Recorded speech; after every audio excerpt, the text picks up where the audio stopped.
In 2013, Nigel Godfrey bought the licence to the embattled New Zealand franchise of Miss Universe. 3 years on, and Miss Universe New Zealand is considered the golden child. And you'll never guess what he did to turn it around. Well, I said, welcome to a small business marketing show where successful small business owners share their souls to take your marketing straight to the lead. Now, here's your host, Mr. Timbo Reid. And welcome back, listeners, to another episode of Australia's #1 marketing show. I'm your host, Timbo Reid, but you, so much more importantly, you're a motivated small business owner, and you are ready to crank out some marketing that will build that baby of yours into the empire it deserves to be. Welcome if it's your first time round, and welcome back if it is your, this is the 313th episode, so thanks for coming back. Hey, big show today. Nigel Godfrey joins us, the proud owner of the Miss Universe franchise in New Zealand. Hey, who wouldn't want to own one of those? He's also quite an interesting fellow. He's a film and TV star, having appeared in, among other things, King Kong. Yeah, I know. I crowdsourced the answer to a listener question about how to promote a hair-on-fire emergency business. And if you're not telling your customers where to go, then maybe you should be. More on that idea after the interview. Hey, today's show lovingly brought to you by the good folk at Netregistry, who can get your online marketing sorted. You can check them out over at netregistry.com.au/Timbo. And I must say, that'll be one of the last times I say that, as another of their associated brands, one of their sister brands in Web Central, will shortly take their spot on this show. Hey, we're also made possible by Aussie-owned and operated Design Crowd, who give you a perfect custom design every time, guaranteed. Grab your VIP listener discount over at designcrowd.com/Timbo. As per usual, there is marketing GOLD dripping from the ceiling over here at Small Business Big Marketing's HQ. So let's get stuck right in.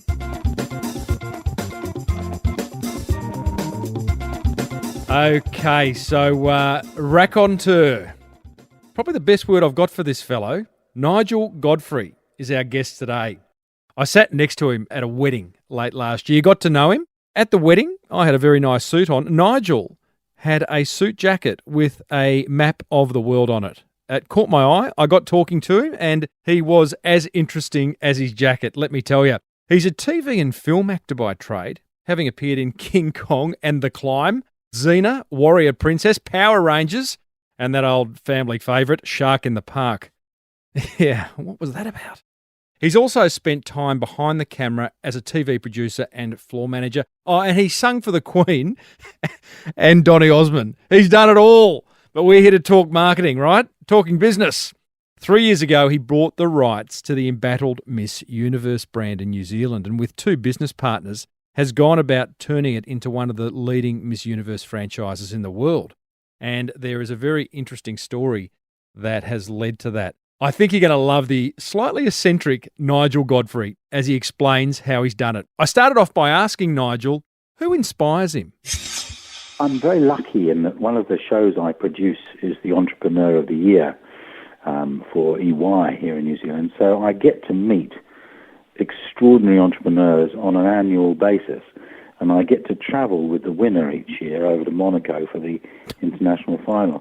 So I guess my inspiration comes on an annual basis from a new person. Really? Mm. And when inspiration hits, what is it about that person? It's often their energy. I think entrepreneurs have a real never say die attitude. And a lot of us always are finding reasons not to do things. And they never look for reasons not to do things. Mm. They're always looking for the reasons to do it. Yeah. So every entrepreneur I ever meet, successful entrepreneur I ever meet, if I talk about an idea I'm thinking about, they're always asking me, well, why am I thinking about it? Mm-hmm. Why aren't I doing it? They are glass half full type of people. Are you like that? I guess sometimes I am. Because I work in the television industry, one can become a bit jaded because you do get a lot of knockbacks with ideas. And we all know, I think everyone's always said in the last 20 or 30 years, there's nothing on television. And so if you're in the situation of proposing stuff to commissioners, you do get quite a lot of knockbacks, and they can hit hard. But, you're just waiting for the next one to be picked up, and then that gives you a fillip, and away you go. Nige, I met you at the lovely Amanda Stevens' wedding. You told me a little bit about your background. It's very, very colourful. Prior to us hitting record, you said you work the floor. You're responsible for the floor on Family Feud. You travel with the winning entrepreneur from another TV show. When someone says to you, "Hey, Nige, what do you do?" What's your response?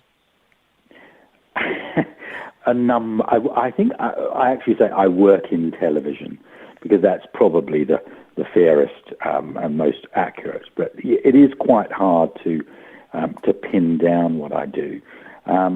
Join the club.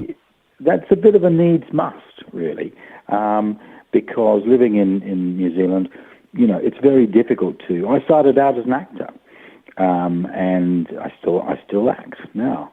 But it's Don't we all? Indeed. Sorry, officer, I was no. Yeah. But it's hard to make a living 100% of the time as an actor, and I moved behind the camera many, many years ago. And at that time, when I first moved behind the camera, I really was just doing it for a means to an end, thinking, this is going to get me in. Then I started to enjoy it. And now I'm in the lucky position, the privileged position of being able to still act. I still appear in shows, and I still do ads and a few movies. But I also love directing and producing. And you own Miss Universe New Zealand. More on that in a minute. Yeah. You're a true entrepreneur. I mean, I've not met someone like you who's kind of goes... you really go quite comfortably, I'm guessing, between the front and the back of the camera.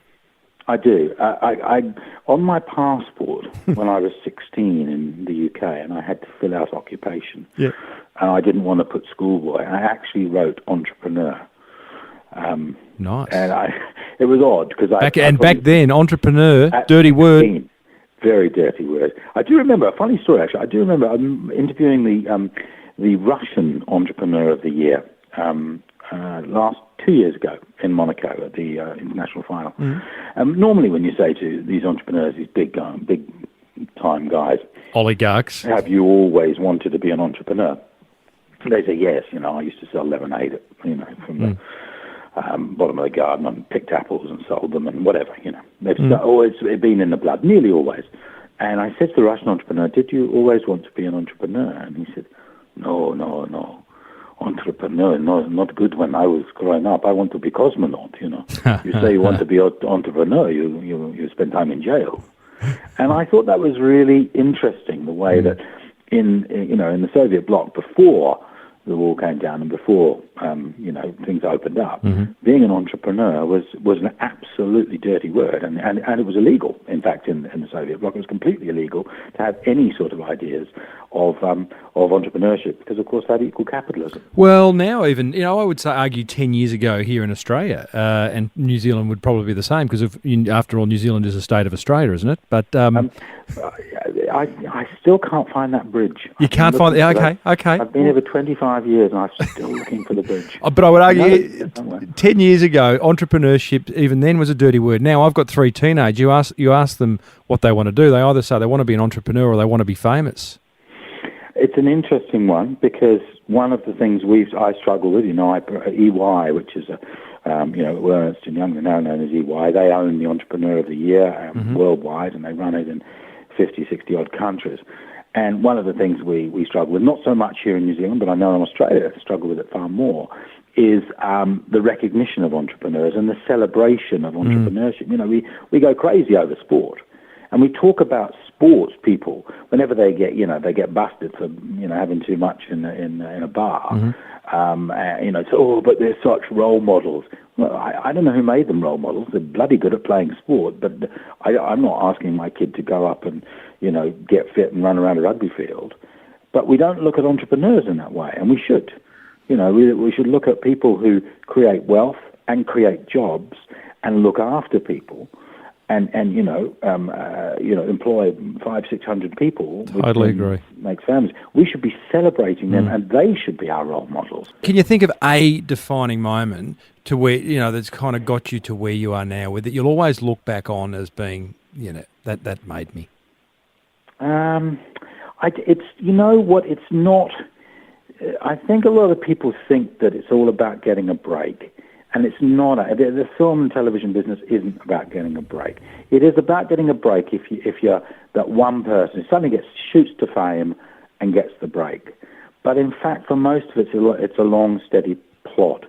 So, you know, you do your first movie. I remember doing my first in Australia on a series called GP. I had one line. Whew. That was my first line. And I thought, oh, this is, you know, as an adult actor, I thought, oh, this is great. You know, I thought, oh, this is going to be it. But, you know, then the next one you get a few pages of dialogue, and then you get a guest starring role. And it's a journey, you know. Love it. Well, let's fast forward in that game to 2013, Nige, when I understand you and two business partners bought the license to Miss Universe New Zealand.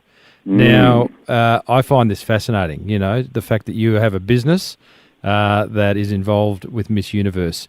Tell me about what is it about Miss Universe that appealed, besides the obvious? I was in London. I happened to be in London. Right. I think it was, can't remember what time of year it was, but it was the end of the year, I think.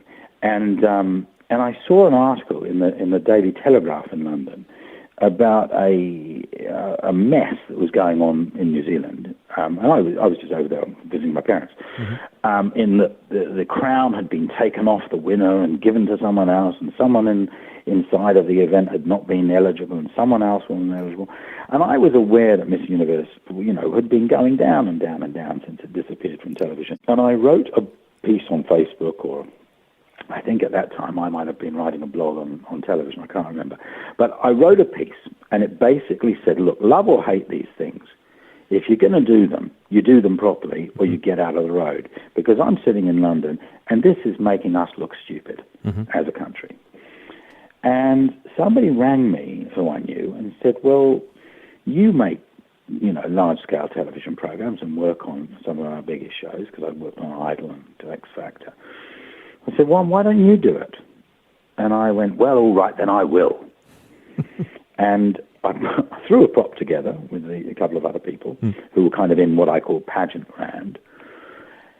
And lo and behold, the rights were taken off the person who had them and awarded to us.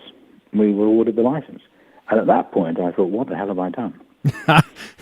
You just bought a business that you didn't realise you were about to buy. And I bought a business, but not really, because it was a toxic brand. Yeah, right. You know. But this is interesting, Nige, because what you have done, and I hear this every now and then, where it's a bit like Branson. He goes and finds undermarketed industries, or industries that are too expensive or toxic, and turns them around. And it's a bit of that, isn't it? Well, you look at what it is first, and then you look at what it can be. Yeah. So I bought it originally and said, we're going to just make it. And I'm being totally honest here, I was going to make an entertainment show. I thought, hey, I have some lovely girls, you know. Why do you say honest? What's wrong with that? Nothing at all.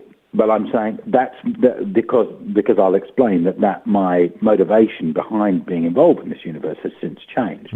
So my first idea was make an entertainment show, give a great experience to the young women involved, make a bit of money for charity, and do okay, and get people watching it again. Because my feeling was, people will still want to watch this.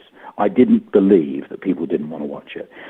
And I based that on the fact that we'd got X Factor going, so the competition. We've got New Zealand's Next Top Model. You have Australia's Next Top Model. You've got The Bachelor.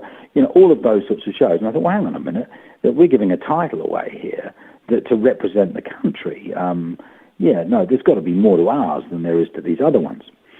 So we started to throw it together. Then what you do is you strip away what doesn't work. And what happened with beauty pageants right around the world is that in the 90s, they were hit hard by feminist movements, women's rights movements, and rightly so, because all they were women walking on the stage wearing a bikini, and everyone looking and going, oh, of course, she's nice.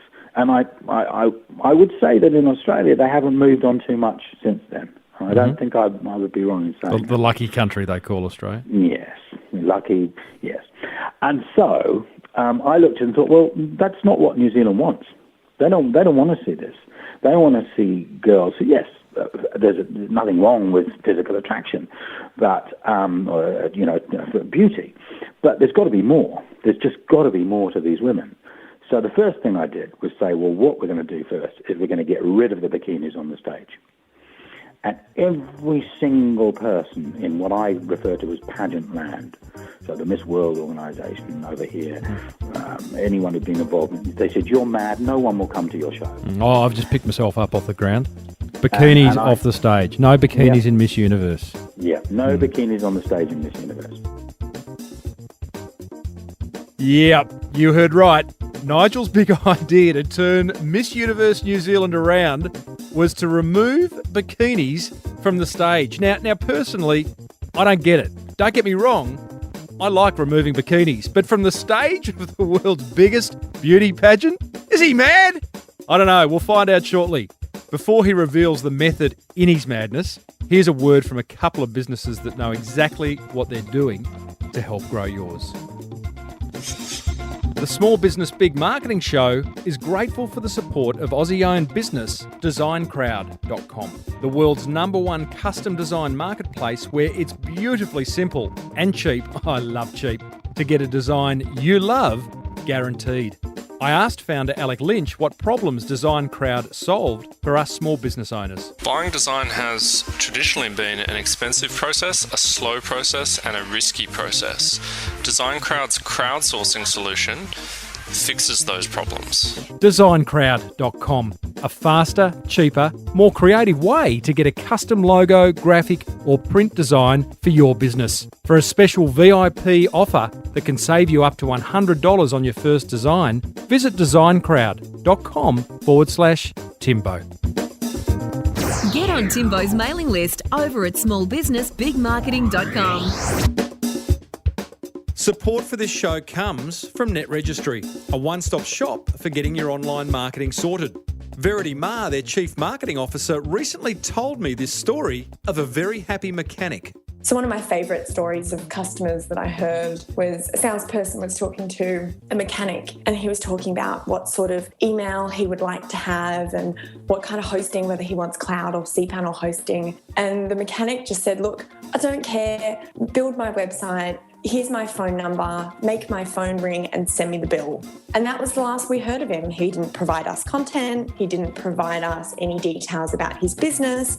We had his contact details. We wrote all the content and we just got his phone ringing and sent him the bill. Netregistry, where happy mechanics go to grow their business online. Visit netregistry.com.au or give them a buzz on 1300 638 734 and tell them Timbo sent you. And now let's get back to Nigel Godfrey and see how removing the bikini section from Miss Universe worked.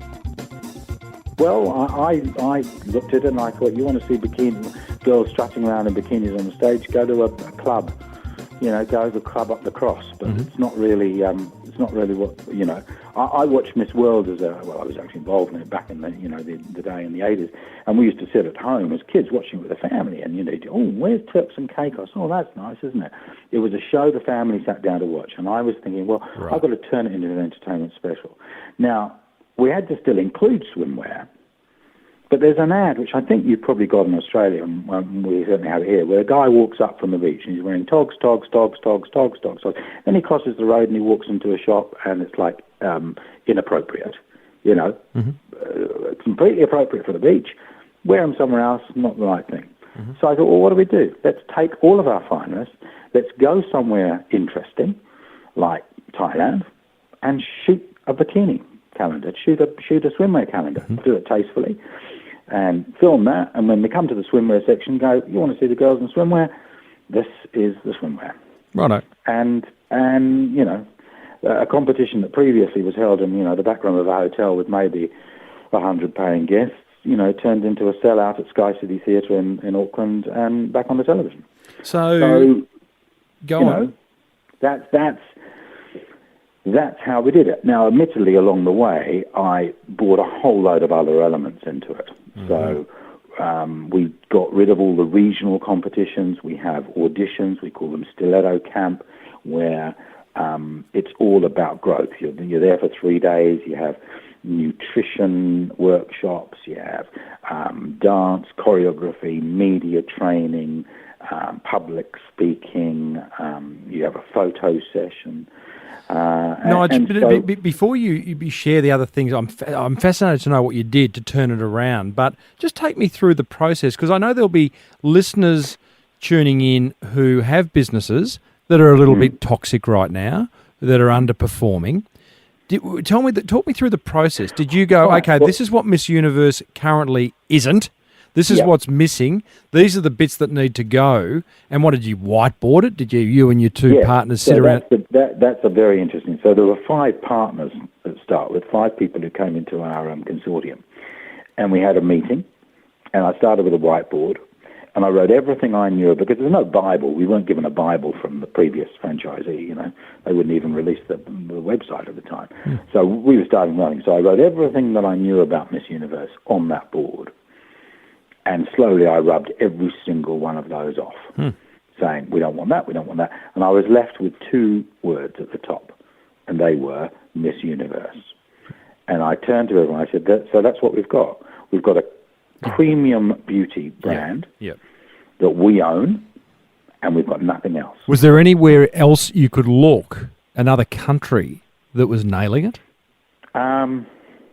Not really. Because South America and Asia and America itself are, it hasn't ever not been popular there, but they haven't really adapted. They haven't really changed. They're kind of still doing the stuff that offended the Europeans. Well, they're pretty famous for their round bottoms over there, Nige. So I think the bikinis will be there for... They're still doing the same shtick, They're not trying to... the women's rights are very different in those countries. So for us to succeed, and one of the reasons, once it lost television in all of the European countries, it died because the wrong people were running it. The people who'd been involved on the edges suddenly found themselves able to go for a license. And it was like, they'll take it, but they couldn't develop it. So we then looked at that whiteboard and said, well, what do we want? What do we want to bring in? And my thing was, we've got to please, we've got to get the cast happy. And those are the girls, those are the women involved. So they've got to love this experience. And all I ever heard was tragic pageant stories about girls being involved, being ripped off, having to pay money. I said, we've got to take all that away. So, I started off by taking away the entrance fees, which everyone just thought I was mad. And then I said, well, we've got to attract sponsors, and of course, what will we be asking them to sponsor? What will we be asking them to get involved with, Okay, so just stop there, because that's interesting in itself. You have nothing. You have the rights to promote. And nothing else. So you go out to a sponsor. Are you looking for sponsors that are a bit of low-hanging fruit, people that you know? What did you offer them? Well, so what I had to first establish was that this cannot just focus on a one-night event. No one's interested in a one-night event. But the days of sponsorship, I'll just give you some money, are gone. It's marketing. If I'm going to someone saying, will you sponsor? I'm going to someone saying, will you put your brand and associate with us? And they've got to get something back. So we had to create a 3-month package where we were doing stuff. And of course, at that point, 3 or 4 years ago, the only thing available to us was social media. That was it. And I thought, this is why? Because it was free? Yes. Right. So that's where we had to play out our journey, our story. This is free media. And it was like, how do we do that? So that creates this thing called Stiletto Camp, which is the auditions. Create a buzz around that.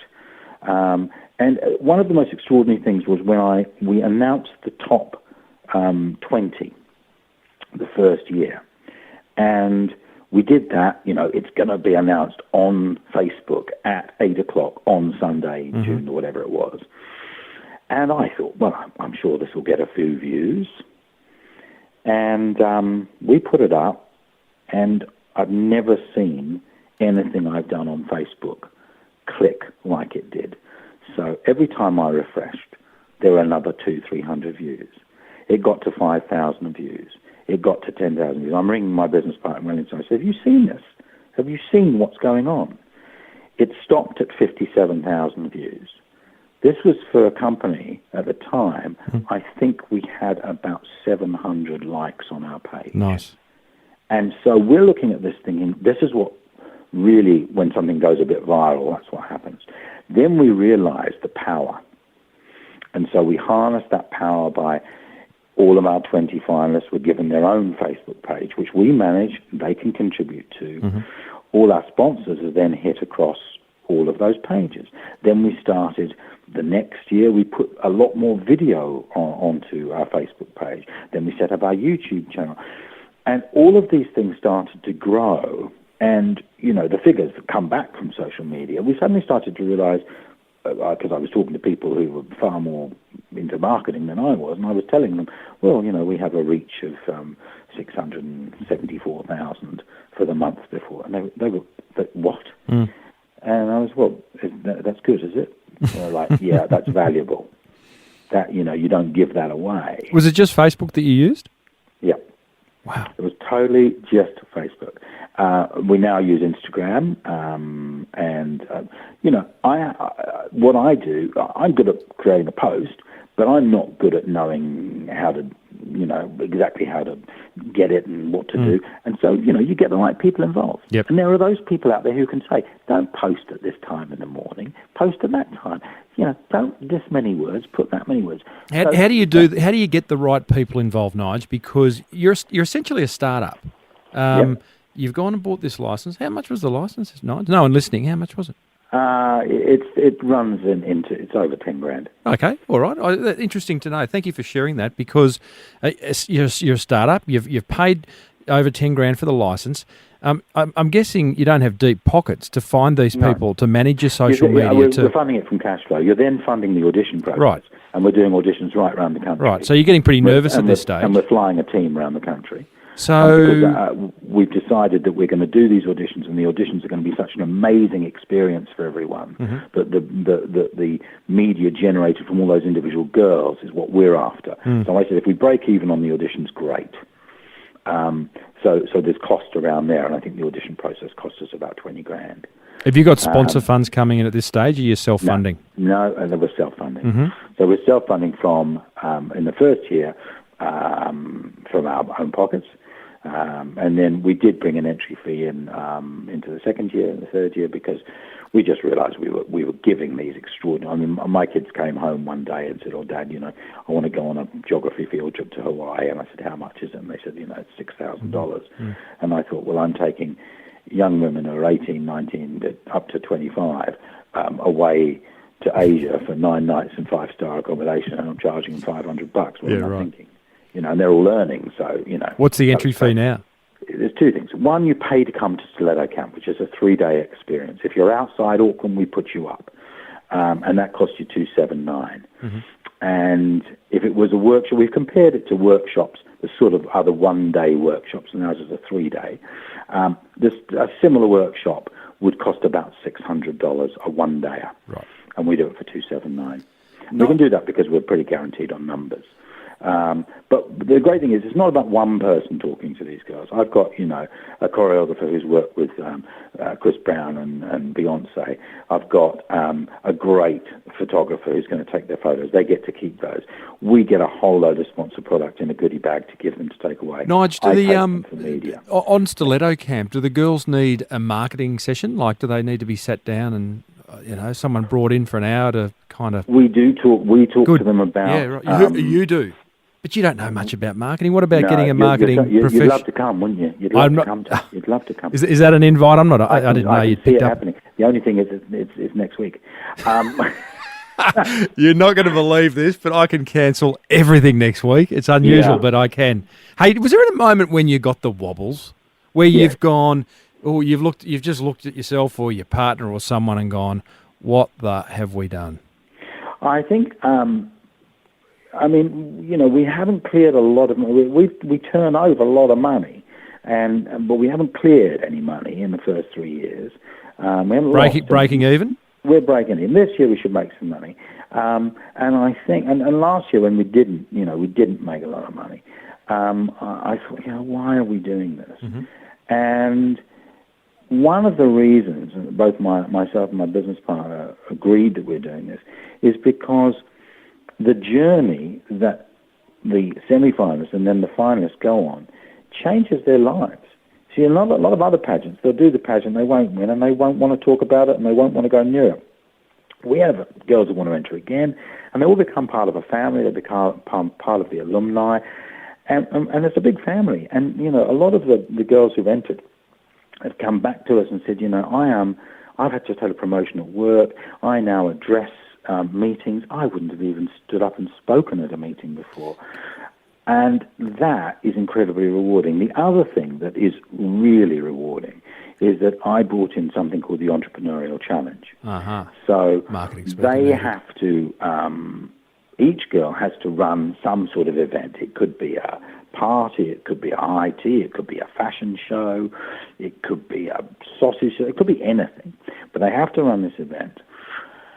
And that raises money, and 50% of that goes towards their journey with us, because our entry fee is very low, and 50% of that goes to charity, and it goes to Variety, the children's charity. Mm-hmm. Well, after the competition this year, we will have raised $100,000 for Variety over the last 3 years, mm-hmm.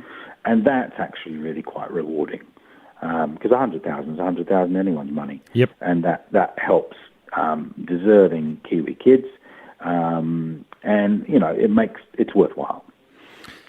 So that's a fulfilling part of it.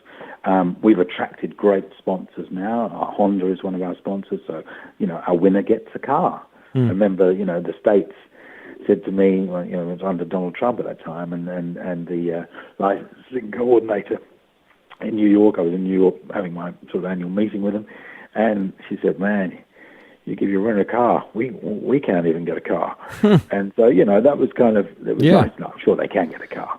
But it was nice to feel that. And we were described by Paula Sugar, who is the president of Miss Universe worldwide, as the greatest turnaround of any territory in the last 25 years. Mate, that's fantastic. That was in, that's in 3 years. We've been sought out. So each year, many of the national directors go to the international final. So it was in Vegas this year. And often, you'll get chatting to other national directors at the national directors' dinner. And, I've had a few national directors come and find me mm-hmm. and say, "Hey, I see you're doing things a bit differently, we'd like to talk." And there's a few countries who, have struggled. And struggled to get it back to any sort of, profile, and they wonder what we're doing to do it. And I think one of the things is it's never going to be back at the level it was in the 1950s when it launched, or the 1960s and 70s. It's never going to get back to that level because society has moved on. But everything's a cycle, Nigel. Everything comes around. Yeah, but you can build it up to a level. You can, it doesn't have to be at that level. You don't have to, that what was relevant then is not relevant now. And in the same way, you don't have to please everybody all the time because you can't. I make television shows that not everyone's going to like, but you go for an audience. You might make a drink that not everyone's going to like. Mm-hmm. You might make a toy that not everyone's going to like. You just go for a level of the market and you go as hard as you can for as many people as you can. Nice. I think often people get waylaid and people say to me, how are you going to convince someone? I'm never going to convince an ardent feminist that there's any good in Miss Universe at all. It's just not going to happen because their ears are closed before we start. They could talk to any of my 25ers. And I have to say, I've got doctors, lawyers, police officers, we're not talking vacuous airheads here. We're talking professional people. Probably 70% of our contestants have got university degrees. And they do it as a life skills, life building experience. That's why they do it. Nigel, if the fairy godmother could come down now and wave the magic wand to take Miss Universe New Zealand to the next level, what would she do? She'd put us back on free-to-air television. Right. Which at the moment would be good. I don't know that and we're talking with free-to-air television, so the fairy godmother might be in the wings somewhere. So are you currently on cable? We went the first 2 years we were on cable, so niche channels. Last year we didn't go on television until we streamed. So in high definition. Because I watched that, I saw that event, and it looked to me as though you're on TV. You were talking to camera. Yeah, because of course I employ all the same people. Look, we were at the time. We just finished shooting X Factor, and so I just had the same camera and the same crane operators, and the same directors, and I've been doing that for 25 years. So you streamed it. Looks great. You streamed it. You streamed it. So we streamed it, and I was insistent with the stream because I've been in traditional telly for many years. Now I'm very excited by streaming. So I said to the guys doing my stream, I said, "There's one thing I don't want." He said, "Well, you can encode so that people have to register." I said, "I don't want to register. I don't want anyone to have to register. I want them to go to the site and I want them to see it playing, and it's got to be like watching telly." I said, "You put one step in their way, and people will walk away." So what would stop free-to-air? I mean, having seen what you did with the 2015 final, highly produced, what looked like a TV program, why aren't they knocking on your door? Well, we're talking. There's still that... cringe factor. Yeah, there is. It's hard. It's a hard one to get over. I got an idea. Bring back the bikini. Hey? The bikini's there. It's just not on the stage. It's just on the calendar. Yeah, no. It's moving pictures. Yeah, right. You look at the show. It's all there. So what's to me? I mean, I know I'm sure these negotiations take time, but we're coming up to when's the next final? When's the 2016? September 3. When is it? September 3. So is that going to be on free to air? I hope it's going to have a free to air presence. Yeah. Come on, free to air, step it up. I would hope so. Yeah. We're talking. Okay. And I think they're all about numbers. Yeah. And we've just had The Bachelor here. I really cannot see why, if The Bachelor can screen. I'd put my house on the fact that if they put Miss Universe back on air, it would rate through the roof. Oh well. But commissioners and programmers. Time will tell. Not always the most exciting. It's a great story, Nige. You're 3 years in. You're not even 3 years in. You've turned it around. Plenty of upside still. Good on you.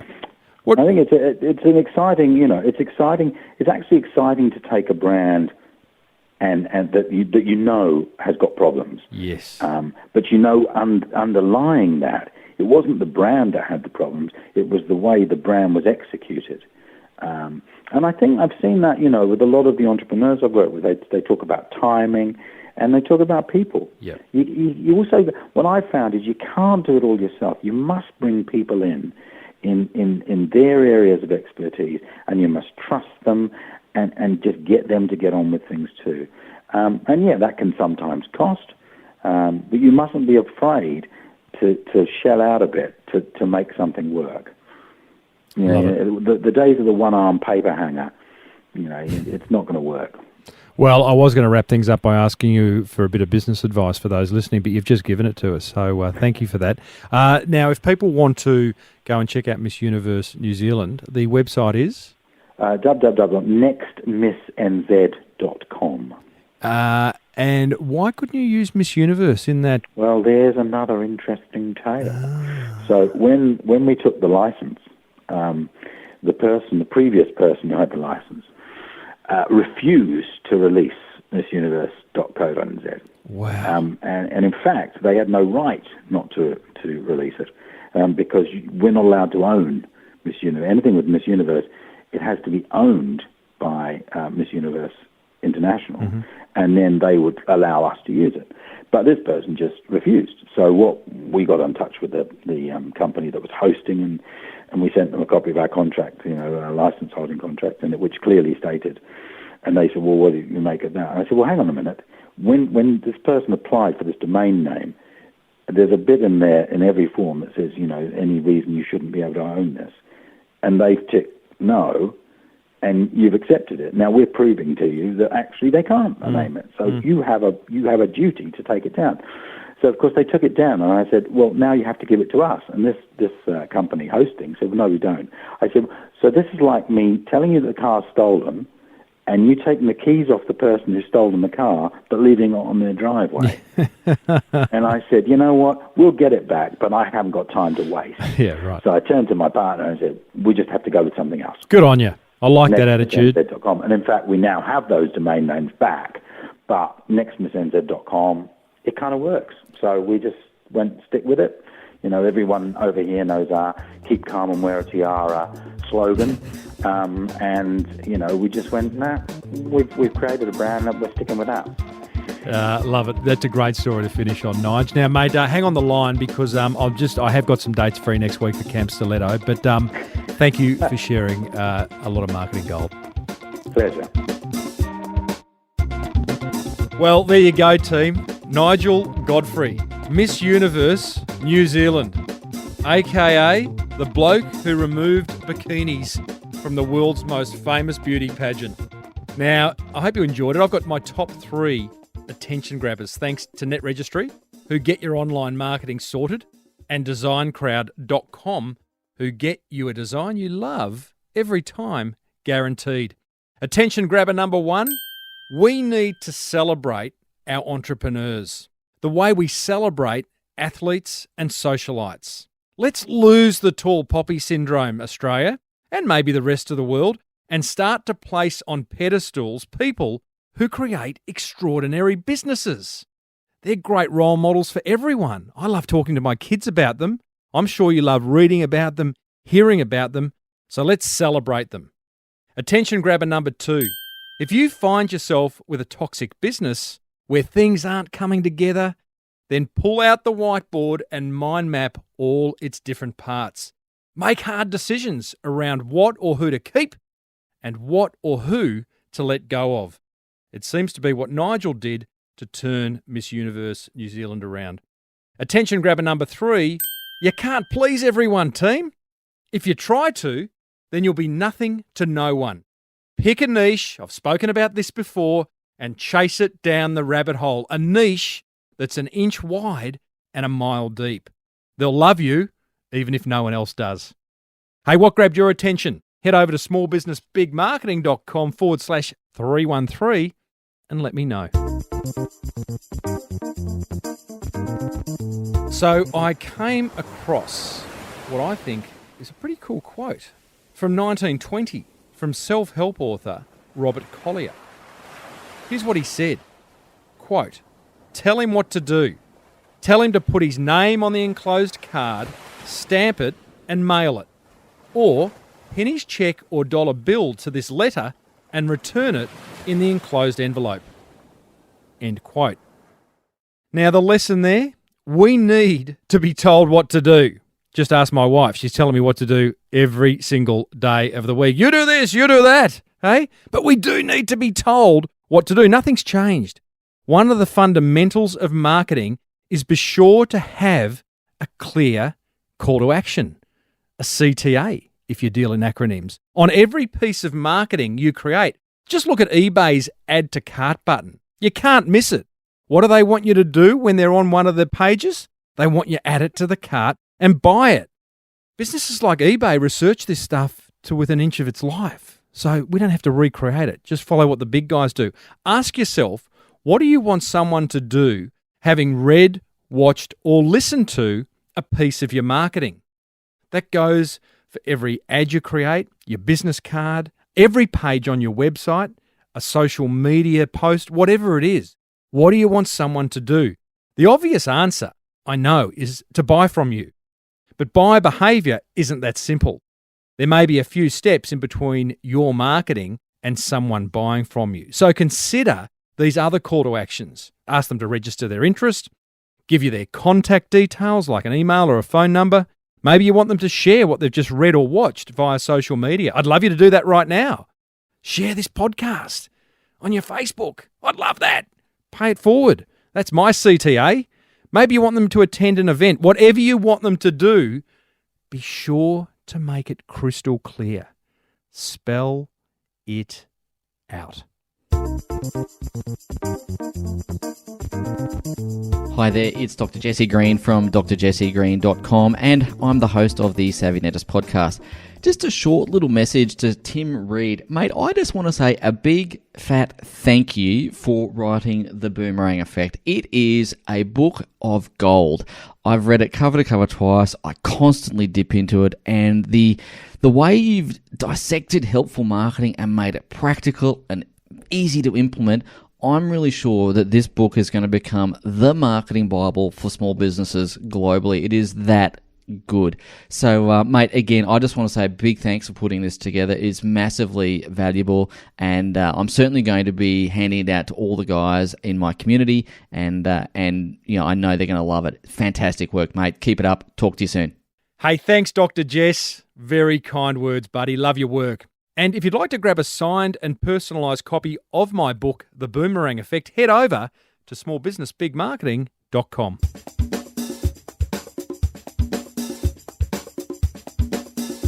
Got a listener question this week from Pete.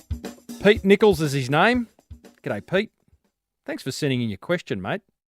Thanks for listening to my show. He says, what's the greatest tip you have seen for a hair-on-fire emergency business such as an emergency plumber or electrician? Aside from spending a bucket load on AdWords, well, yeah. If you're spending a bucket load on AdWords, hopefully it's working, Pete. You know, if you're spending $1 and getting 20 back, I'd just keep finding bucket loads of dollars. Back to Pete. Or flooding the local area, excuse the pun, with leaflets and fridge magnets. Have you seen other techniques that work for a local business like that? It's a good question. I like it, Peter Nichols. I've got some answers. In fact, in the spirit of last week's episode with our crowd carnivore, I've crowdsourced the answers.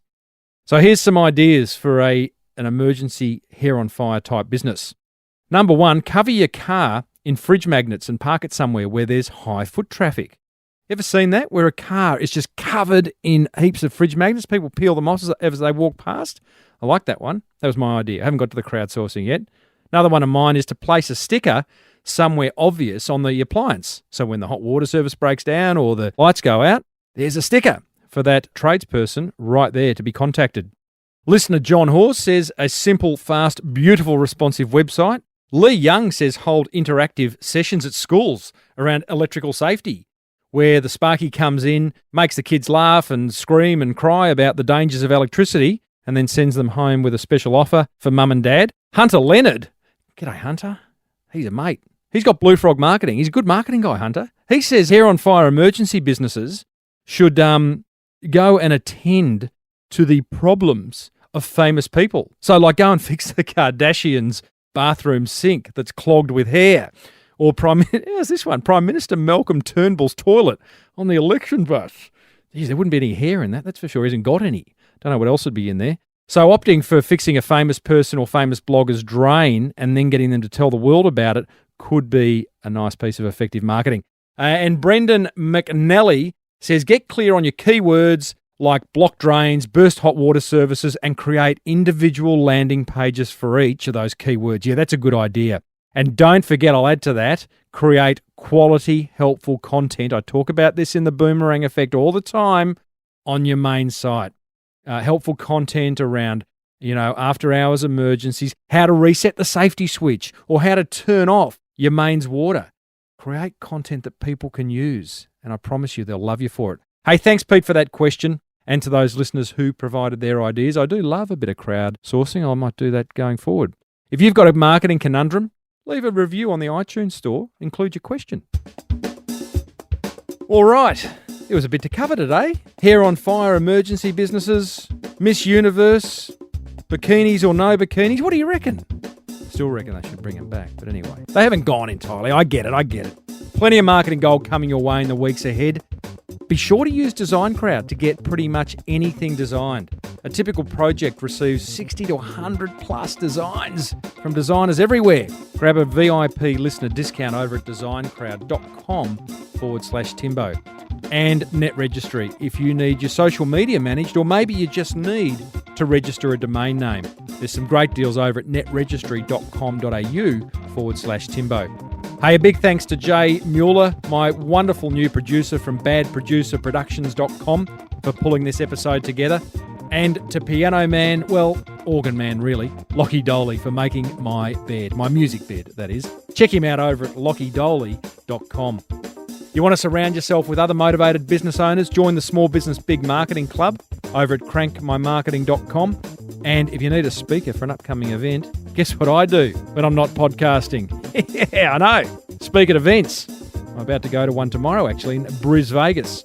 Until next week, I'm Timbo Reid. Always have been, always will be. Thanks for listening to the Small Business Big Marketing Show. May your marketing be the best marketing. Bye for now.